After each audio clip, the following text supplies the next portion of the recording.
मेरे मोहतरम दोस्तों, अजीज साथियों, हमारे मदरसे के जिम्मेदार हजरात, उस्ताद मोहतरम और प्यारे तालिबे इल्म, आज हमारा मुल्क हिंदुस्तान अपना 78वां यौम आज़ादी का जश्न बड़ी खुशी के साथ मना रहा है। इस दिन से पहले अंग्रेज हमारे मुल्क में हुकूमत करते थे। उन्होंने हमारे मुल्क को, हम हिंदुस्तानियों को अपना गुलाम बना रखा था। वो हम हिंदुस्तानियों पर तरह तरह के जुल्म करते थे। वैसे तो हमारे मुल्क हिंदुस्तान को आजाद कराने के लिए सभी कौम, मिल्लत, मजहब के लोगों ने अपनी कुर्बानी दी है, लेकिन मैं आज उन लोगों की कुर्बानी को याद दिलाना चाहता हूँ जिनकी कुर्बानी को आज का युवा लगभग भूल चुका है। चुनिंदा लोग एड़ी चोटी का जोर लगाकर मुसलमानों की कुर्बानी को इतिहास के पन्नों से मिटा देना चाहते हैं, ताकि आपको पता न चले कि हमारे बुजुर्गों ने इस मुल्क को आजाद कराने के लिए कितनी कुर्बानियां दी हैं। मेरे मोहतरम दोस्तों, 52,500 उलेमाओं की गर्दनें इंडिया गेट से लेकर लाहौरी गेट तक हर पेड़ की साख पर लटकी हुई थी, और वो हमारे बुजुर्गों की कुर्बानियां थी, क्योंकि अंग्रेजों को इस बात का शक था। वो जानते थे कि अगर सब उलेमा इत्तिहाद हो जाए, इकट्ठा हो जाए, तो फिर वे भारत को ज्यादा दिनों तक गुलाम नहीं रख सकते। इसलिए सबसे पहले उन्होंने उलेमाओं को कत्ल करना शुरू किया।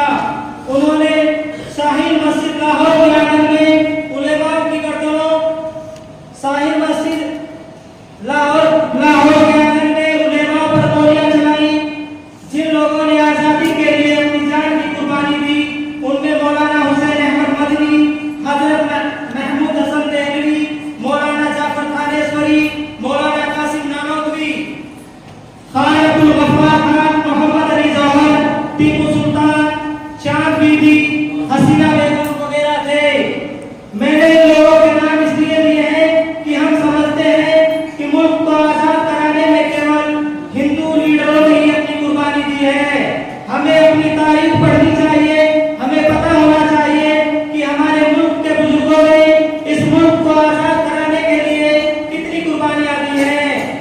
उन्हें गरम सलाखों से डाका जाता था, फिर भी वो आजादी के मतवाले हिम्मत नहीं हारते थे, क्योंकि हम हिंदुस्तानियों पर अंग्रेजों ने इतने जुल्म किए कि हम उनको भुला नहीं सकते।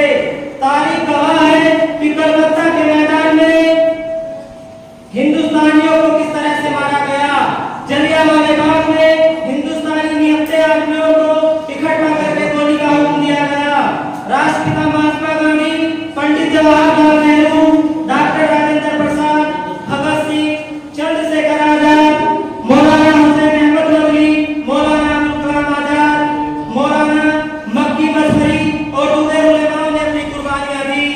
15 अगस्त सन 1947 मुताबिक 27 रमजान जुमा सबे कद्र को हमारा मुल्क आजाद हुआ। उलेमाओं को सबे कद्र में रो और दुआ करना अल्लाह को इतना पसंद आया कि सुबह होते ही खबर मिली कि हमारा मुल्क आजाद हो गया है, और तब से हम हर साल यौम आजादी के जश्न को खुशी के साथ मनाते हैं।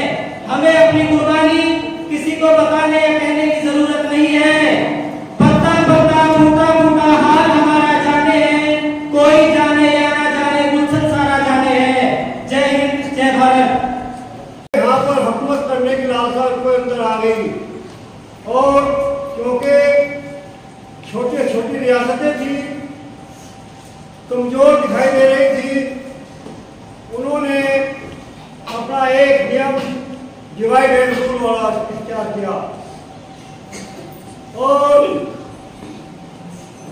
कुछ छोटी रियासतों को लालच देकर दूसरे रियासत पर हमला कराकर उस पर कब्जा कर दिया, और आहिस्ता आहिस्ता उन्होंने हिंदुस्तान पर कब्जा कर लिया। यहाँ तक के आखिरी बादशाह बहादुर शाह जफर, जो दिल्ली की हुकूमत संभाले हुए थे, उनको भी उन्होंने हराकर उस पर कब्जा कर लिया और उन्हें जेल की सलाखों में डाल दिया। 5 संगठन जो मुस्लिमों के थे, सबसे पहला संगठन जमीयत उलमा हिंद का था। जिसमें मौलाना हुसैन अहमद मदनी के साथ साथ दूसरे उलमाए इकराम थे। उसके दूसरा संगठन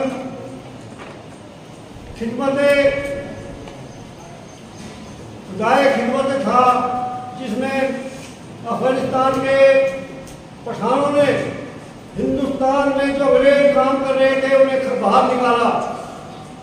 उससे खोल खाकर अंग्रेज हिंदुस्तान छोड़ने के लिए तैयार हुए।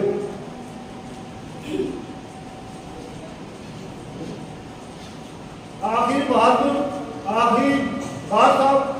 शाह जफर, जिन्हें हिंदुस्तान में भी दफनाने के लिए जगह नहीं मिली, उन्होंने आजादी की लड़ाई लड़ी और लड़ते लड़ते अंग्रेजों ने उसे कत्ल कर दिया और उसे उनके बच्चों को उसके सर के नाश्ते के लिए पेश किया गया। कितनी कुर्बानियां उन्होंने दे रखी है। आखिर 15 अगस्त 1947 को मुल्क आज़ाद हुआ। आज हम हिंदुस्तान की आज़ादी के ऊपर मना रहे हैं।